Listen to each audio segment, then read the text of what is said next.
Ma vie a basculé le jour où j'ai vu un film qui s'appelle Kickboxer avec Jean-Claude Van Damme, où j'étais fan. Et donc j'avais dit à tout le monde à ce moment-là, ok, moi aussi, je serai champion du monde.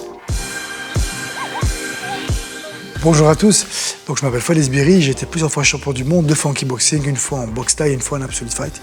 Et je vais vous expliquer comment j'ai réussi à transformer l'impossible en possible.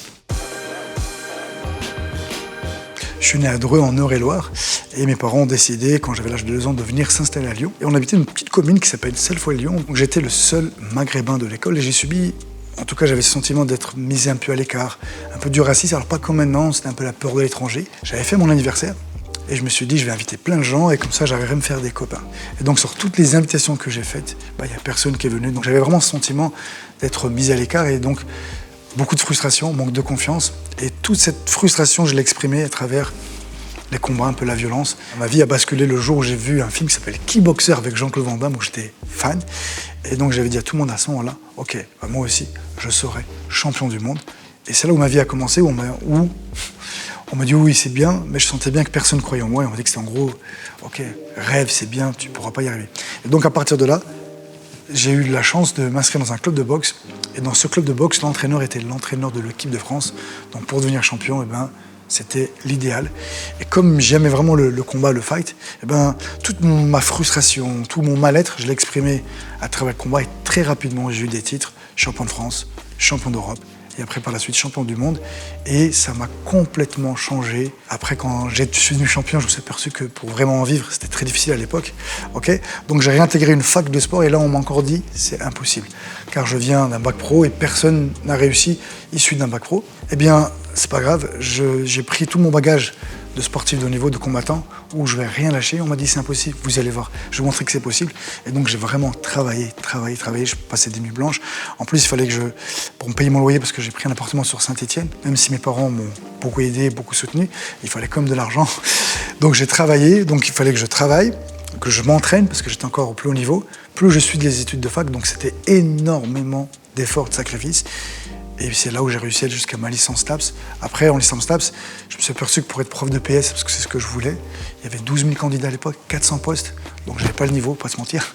Donc j'ai abandonné ce rêve et j'ai créé ma salle de sport. Et là, on m'a encore dit, Fouad, ça va être compliqué pour toi. Alors, on m'a pas dit que c'est impossible, mais ça va être compliqué. La plupart des salles, c'est la mairie qui leur donne les locaux gratuits, ils ont des subventions, toi tu repars avec zéro, chapeau. Et j'ai dit, ok, vous allez voir. Et aujourd'hui, c'est là où on est dans ma salle, fait partie d'un des plus gros clubs de France, pas le meilleur, mais on fait partie vraiment des gros clubs de France, même au niveau mondial. Et donc, voilà, on m'a dit que c'était pas possible, que c'était difficile. On a rendu quelque chose de difficile. Aujourd'hui, on est, quand je dis connu dans le monde entier. Quand j'ai créé ma chaîne YouTube à l'époque, c'était pour développer mon système de self-défense, car j'ai créé un système de self-défense qui s'appelle l'Urban Fight, où ça mélange des sports de combat associés à des méthodes de techniques de self-défense. Et après, je me suis prêté au jeu. Ma chaîne a très vite grimpé. C'est vraiment un plaisir de partager en fait, et d'aider les gens. Et quand je reçois des messages de soutien ou d'affection, merci, grâce à ce conseil, j'ai fait ça, je me suis lancé dans ça. Franchement, voilà, je me sens utile. J'ai eu le privilège de commencer à travailler avec des très grands sportifs de haut niveau dans la préparation physique, comme je venais de la fac de sport. Et j'ai commencé, mon premier client, c'était Karim Benzema. Mais je me suis aperçu que beaucoup, des fois, avaient du mal à gérer leurs émotions, à se concentrer, manque de confiance. Et donc, j'avais pas les outils pour vraiment les accompagner. J'ai décidé de me former dans la préparation mentale, donc préparation mentale pure. Après, les outils de coaching, l'hypnose hélmanienne, l'hypnose ericksonienne et toutes les méthodes de thérapie cognitive et comportementale pour vraiment me renforcer. Et je me suis aperçu que vraiment, si on voulait tirer le meilleur des gens, on avait beau s'entraîner, très très dur. On a beau avoir des méthodes, des stratégies, un business plan, c'était pas suffisant pour réussir. En vrai, on dit que 80% de la réussite dépend du mental. Donc j'ai axé toutes mes recherches et toutes mes formations sur cette partie mentale. Et j'ai créé une formation pour pouvoir impacter et aider un maximum de gens, des conseils que j'aurais bien voulu avoir à l'époque, mais surtout vraiment faire une formation qui soit le plus complet possible. Et aujourd'hui, il n'y a aucune formation qui explique comment développer son mental pour l'entrepreneuriat et qui condense la productivité, l'éducation financière, comment développer la confiance, comment développer la concentration, la détermination, comment sortir de sa zone de confort. Et si à l'époque j'avais ça, je pense que vraiment je serais allé beaucoup, mais alors beaucoup plus vite. Alors, j'ai pas un conseil, mais deux, car ils sont indissociables. Le premier, c'est déjà d'enlever tous les virus mentaux que vous avez dans la tête, vos peurs, vos doutes, vos croyances limitantes, vos freins psychologiques.